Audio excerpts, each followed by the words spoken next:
Think forward. Think Research Channel.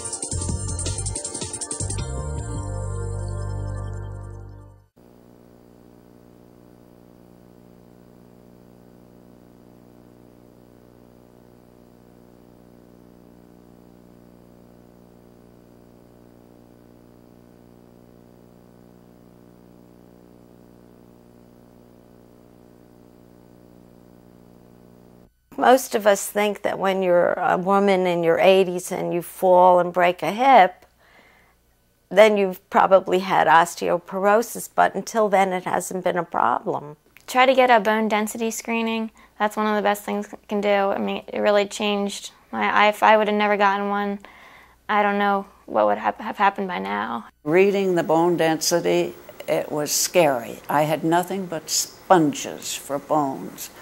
Dr. Bascom said there's no reason why you should be standing up. I used to ride a bicycle fairly frequently, and I've toyed with the idea of trying again, and then I think, well, you've got osteoporosis. If you fall, it could be a catastrophe.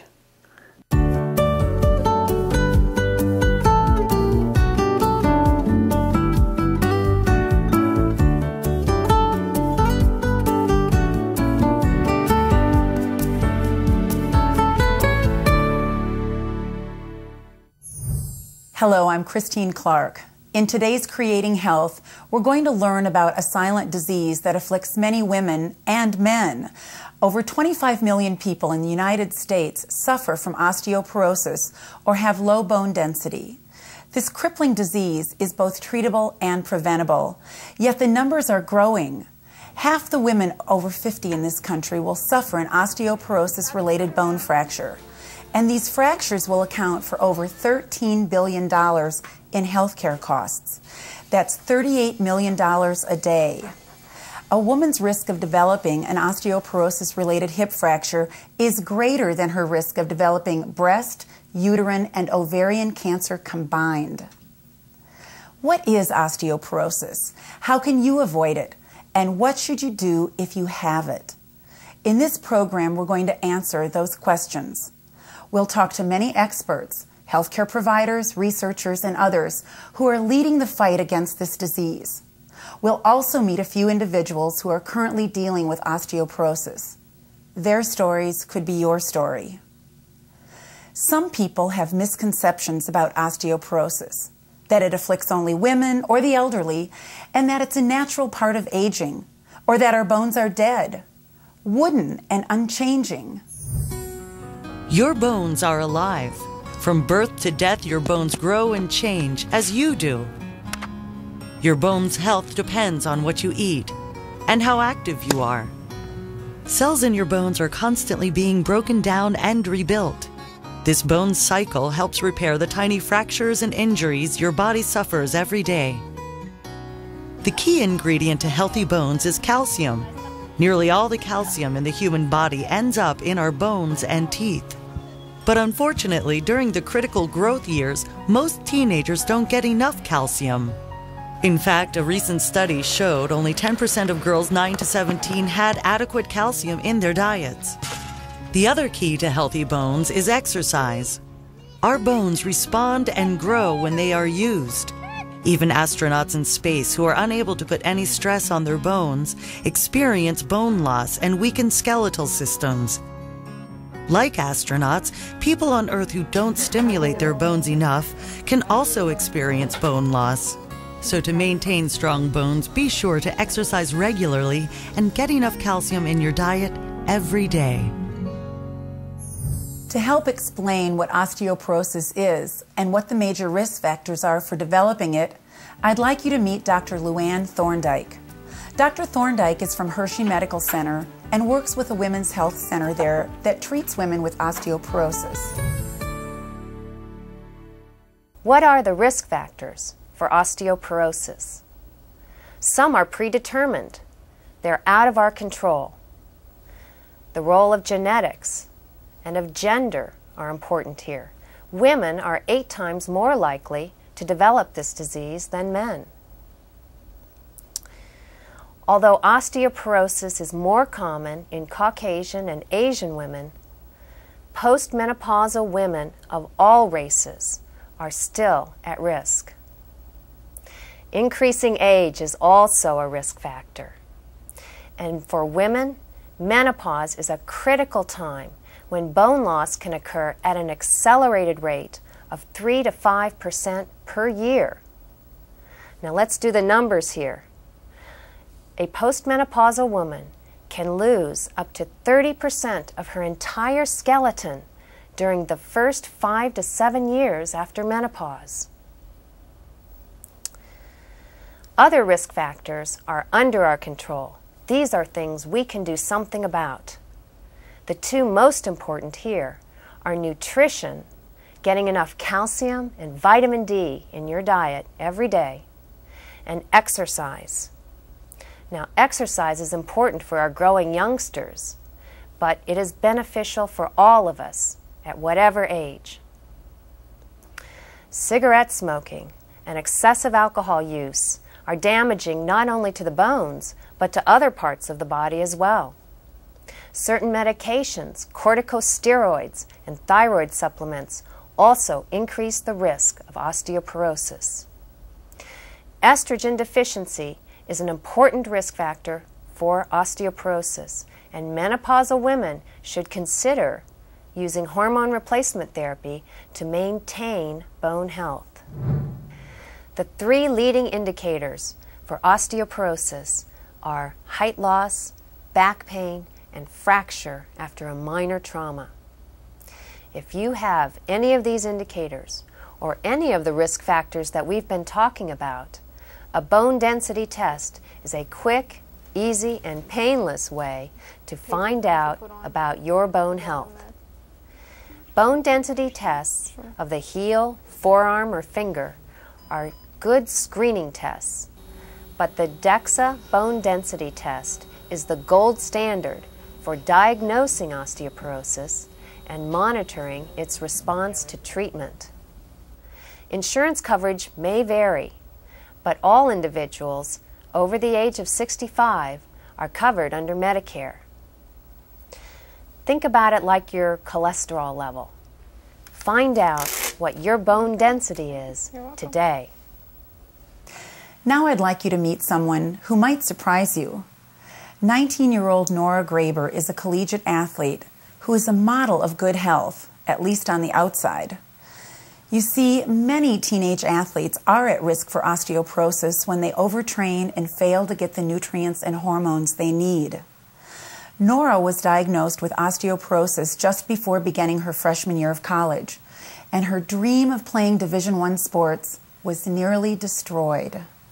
It was always really special to me because Penn State field hockey was so neat, and to be coached by the players at that time and the other coaches, Shar and LB, to be coached by them, it was something special. She still is one of the tiniest players that we have on the field, and it's really not, obviously the size of the dog, it's what's inside of her, and we recognized that in Nora right away in the camps when we saw her. That's one of the reasons we recruit her. She's very, very hard on herself. Sometimes I feel like, well, I just want to do a little bit more, and I just need a little bit extra, and I'll be fine. I won't overdo it, and sometimes I do go a little overboard that way. There's nobody on the outside who pushes her. There are more people trying to hold on to the back of her shirt and saying, slow down.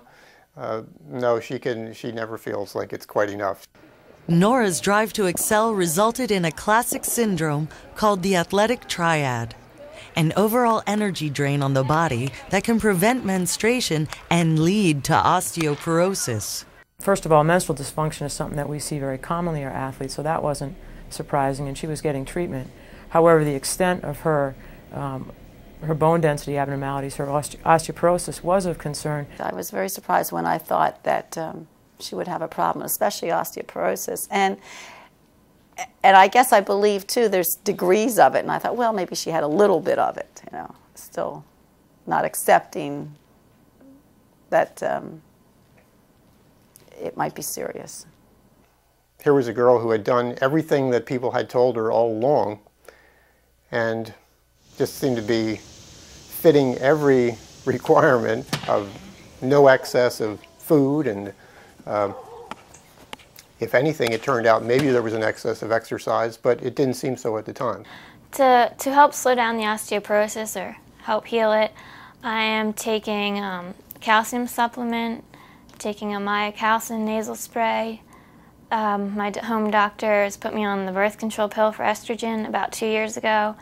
I'm taking a multivitamin, and I'm pretty much just watching my calcium intake, making sure it's high enough each day. We've been able to keep her bone density pretty constant. We're hoping that we can get it to increase with the measures that we're doing. You can get some of it back, but it's real important to get it back as quickly as possible. So what that means for me as a physician would be that it's really important to identify young girls and women that have this disorder and try to treat them as quickly as possible, because that time frame, that window that we have of treatment is probably pretty small. It's been 2 years since Nora first learned she had osteoporosis. She competed and successfully contributed to her team during that time. But this year, upon returning to school, Nora developed a second stress fracture. Now her future is even more uncertain, and the prospects of her ever playing again are in serious jeopardy. Her message should not go unheard. I would recommend to high school athletes, high school female athletes especially, to, if they feel like they're slower in developing or they're really into the sports, exercising a lot, playing a lot, try to get a bone density screening. That's one of the best things you can do. Calcium is a very critical mineral to get into your diet each day. Calcium plays a huge role in helping your bones stay healthy so that you can prevent osteoporosis. Star Campbell, a registered dietitian and a very good friend of mine, is with us today to talk about how we can easily and inexpensively get more calcium into our diet through good food. Star, thanks a lot for being with us. Thank you. Now look, we have a lot of food up here, rich in calcium. Can you talk about what's the easiest way we can get a lot of calcium into our diet? The easiest way is always with the milk products, okay? You've got regular milk, yogurt, cheese, pudding, even pudding. It's made with milk. Think about it. So these are going to be some of your better sources of calcium. For example, that 8-ounce glass of milk has 30% of the recommended amount you need in a day. 30% out of 100%.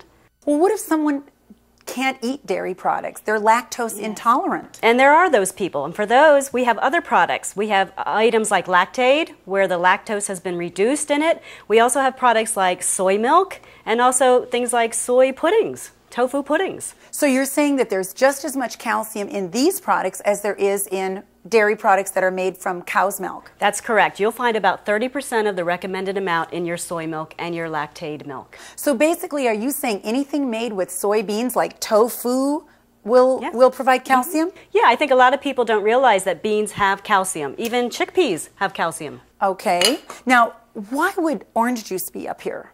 Well, orange juice is part of that category of these fortified foods that we now have in the marketplace. And they're a great source of calcium. They provide about 30%, similar to the milk. Cereal also is fortified? Cereals, bread. For example, the Cheerios, they provide about 10% of your recommended amount in a day. And if you add a half a cup of milk, it goes up to 25%. But eating from a wide variety of foods, you're going to get maybe between 1,000 and 1,500 milligrams of calcium a day, which is what we should probably be shooting for, right? That's right. And it's very easy if you eat a variety of foods. Okay, so that's the real question. If you eat a variety of foods. So what if you don't eat a variety of foods, or you're calorie restricted, or worse yet, you don't like these foods up here? Are supplements an alternative? They are. They really are. There are some people, for medical reasons or whatever, can't consume a variety of foods with enough calcium. So we have supplements, but we always say foods first, supplements second. That's just what they are, a supplement. And you have a variety of products, and they have different amounts of calcium in them. Okay, so we've got a lot of foods up here as well as the supplements. It should be very easy for people to get enough calcium into their diet each day. But let me ask you, as a registered dietitian, how do you like to get calcium into your diet each day? Well, it's easy for me because I love milk and I love cheese. But one of the ways that I get calcium is I make a yogurt sundae. A yogurt sundae? Oh, that sounds delicious. I do. I put plain or vanilla yogurt in a bowl. I put some banana, raisins, and cereal. I love cereal, so I'll mix cereals and put that in too. It's something that's inexpensive and it's fast. That's right. Well, my favorite is cheese. From Wisconsin, I love to get cheese in. And even though cheese does have some fat, you can buy reduced fat cheese now, and it's got just as much calcium in it as any kind of cheese. So you can see how easy it is to get more calcium into your diet inexpensively and quickly. Look at all of these foods. Try your best to get more calcium into your diet. If you're considering taking a calcium supplement, be sure to keep these points in mind. First, make sure that your calcium supplement contains no more than 500 milligrams of calcium. This allows proper absorption. Secondly, make sure you drink lots of water. This prevents constipation. And thirdly, check its vitamin D content. You can get the vitamin D from sunlight, but make sure that in the wintertime your supplement contains vitamin D. Look at the chart. See how you're doing on your calcium intake. Remember that calcium is a key nutrient in bone health. Women are most vulnerable to bone loss when they reach menopause. One of the changes that occurs is that our bodies stop producing estrogen, and estrogen is a critical hormone in the building of women's bones. Phyllis Corwin knows this all too well. She had a hysterectomy 40 years ago and was unable to take estrogen replacement therapy. Phyllis Corwin has an appetite for life. At age 86, she swims daily, volunteers at the local library, and has an active social life. My sisters always said, Phyllis, why do you have to do that?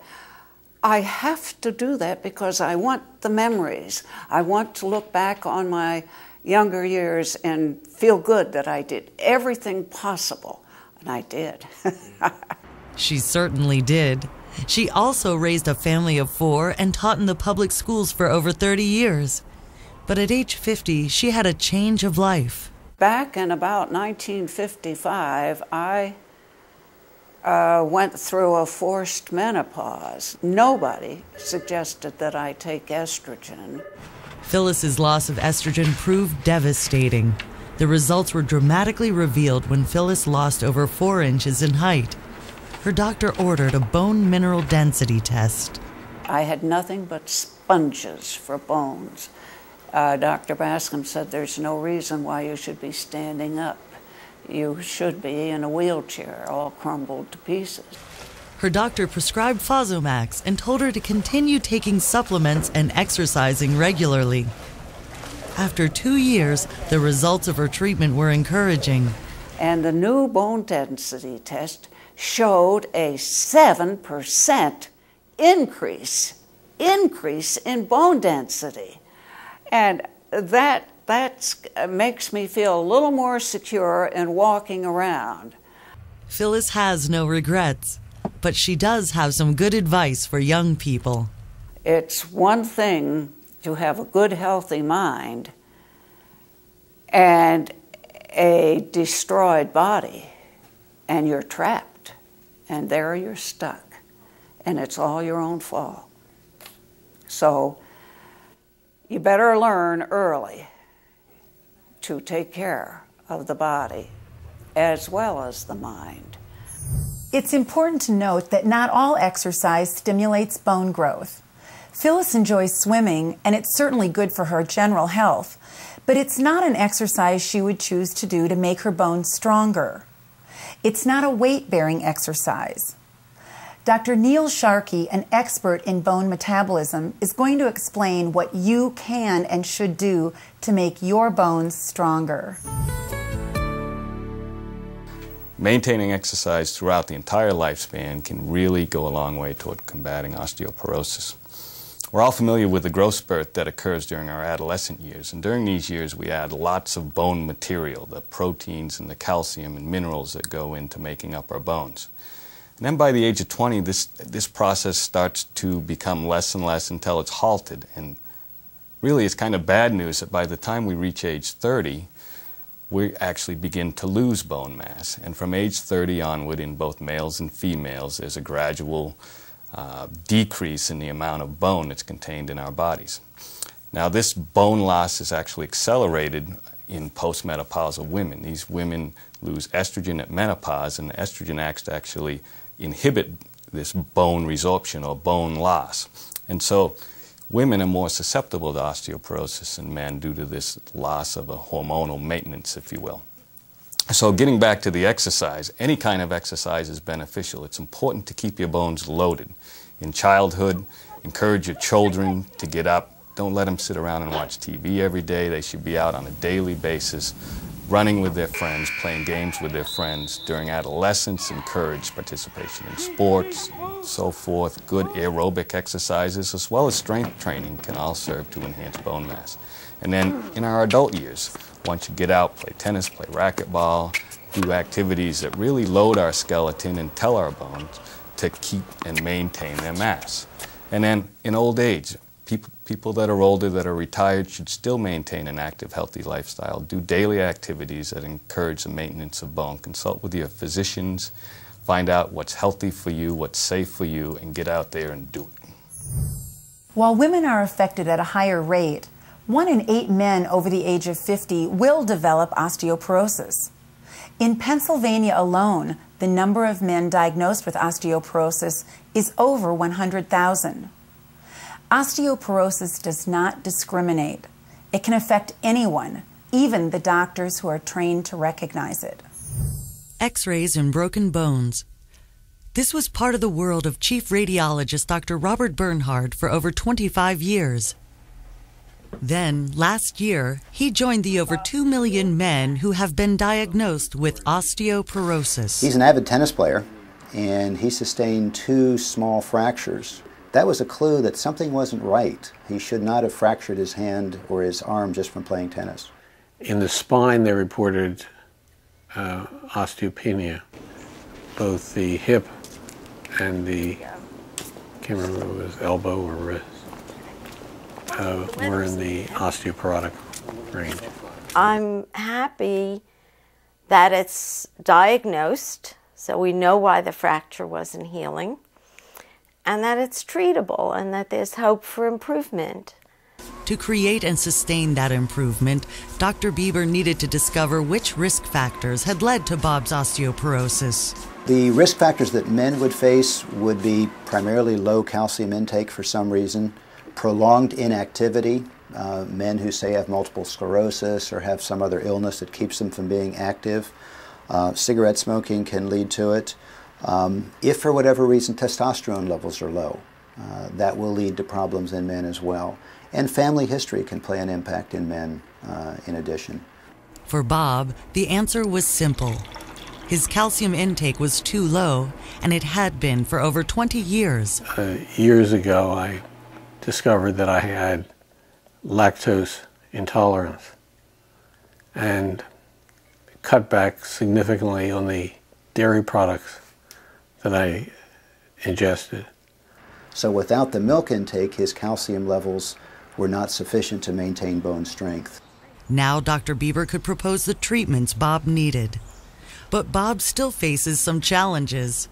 There's a variety of treatment regimens that can be used for somebody whose bone density is low. What Bob is taking is a nasal spray. It's called calcitonin, and it helps build bone density back up again.